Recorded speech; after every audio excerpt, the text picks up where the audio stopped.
ભરૂચના ભોલાવ વિસ્તારમાં ₹1.54 કરોડના ખર્ચે 20 જેટલા પ્રકલ્પોના લોકાર્પણ અને ખાતમુહૂર્ત કરાયા.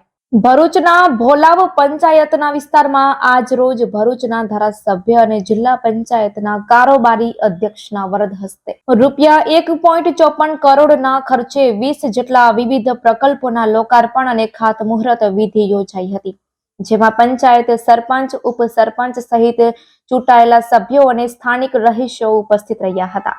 આગામી સમયમાં લોકસભાની ચૂંટણીઓની તારીખો જાહેર થવાની સંભાવનાઓ છે, ત્યારે ભાજપ દ્વારા લોકોના બાકી રહેલા વિકાસના કામો કરવા માટે જોર પકડી અનેક કામોના ખાતમુહૂર્ત અને લોકાર્પણના કાર્યક્રમો યોજાઈ રહ્યા છે.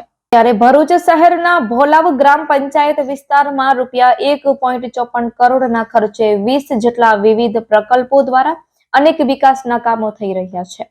ત્યારે આજ રોજ ભોલાવ વિસ્તારમાં આવેલી શહેરના અલખનંદા સોસાયટી ખાતે ભરૂચના ધારાસભ્ય રમેશ મિસ્ત્રી અને જિલ્લા પંચાયત કારોબારી ચેરમેન ધર્મેશ મિસ્ત્રીના વરદ હસ્તે રોડ, રસ્તા, પેવર બ્લોક, પાઇપ લાઇન, ગટર લાઇન, કમ્પાઉન્ડ વોલ સહિતના ₹1.54 કરોડના ખર્ચે 20 જેટલા વિવિધ પ્રકલ્પોની લોકાર્પણ અને ખાતમુહૂર્ત વિધિ યોજાઈ હતી.